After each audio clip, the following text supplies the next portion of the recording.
শুধু মুখে দরদ দেখালে হয় না, বাস্তবে দেখাতে হয়।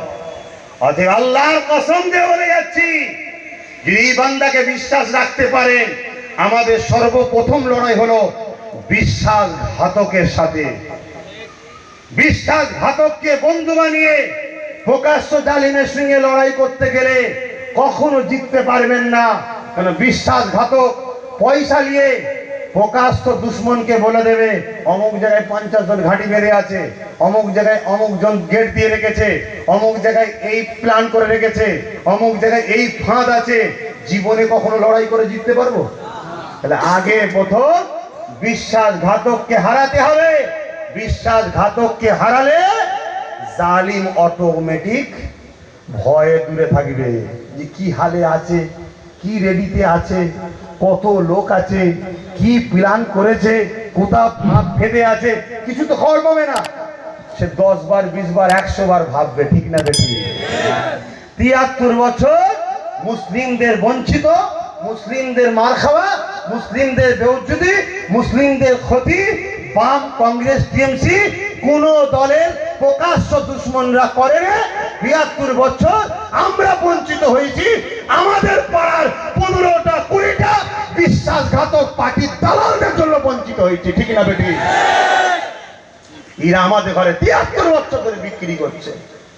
অতএব আল্লাহ রসুল বলেছেন, হযরতে মুজাদ্দিদ জামান দাদা হুজুর রহমাতুল্লাহ আলাইহির ছোট সাহেবজাদা, এই বড় সাহেবজাদা পীর আব্দুল হাই সিদ্দিকী হুজুর কেবলা তিনি বলছেন, তিনি রাজনীতির ভাষণ দিয়েছিলেন, তিনি তাতে লিখেছেন যে আপনারা যদি বাঁচতে চান, আগে আপনাদের দায়িত্ব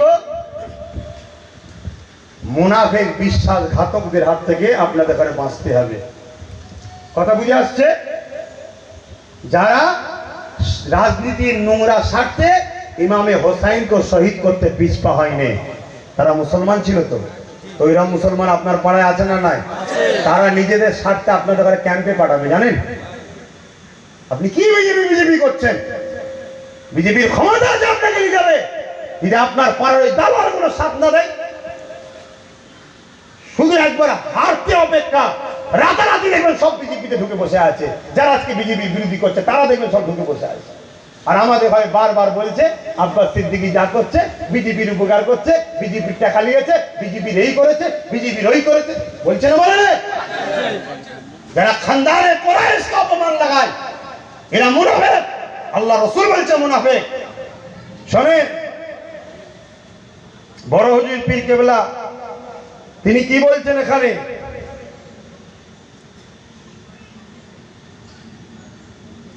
তিনি বারবার বুঝাচ্ছেন যে তোমরা সিয়াসত বা রাজনীতি যখন করবে, আগে প্রথম ওই ধোঁকাবাজ মুনাফিক গুলো থেকে সাবধান হও, সতর্ক হও। কাইয়ুমুজ্জামান বড় হুজুর পীর কেবলা বলছেন। তাহলে আমরা যদি তেনার কথা না মানি, তাহলে আমাদের ঘরে ঠকতে হবে না? হবে না? যুগ যুগ ধরে আমি পরে বসে বলছি। তো যাক ভাই, কষ্ট হচ্ছে আপনাদের, বুঝতে পারছি, অনেকক্ষণ হয়ে যাচ্ছে। আসেন একটু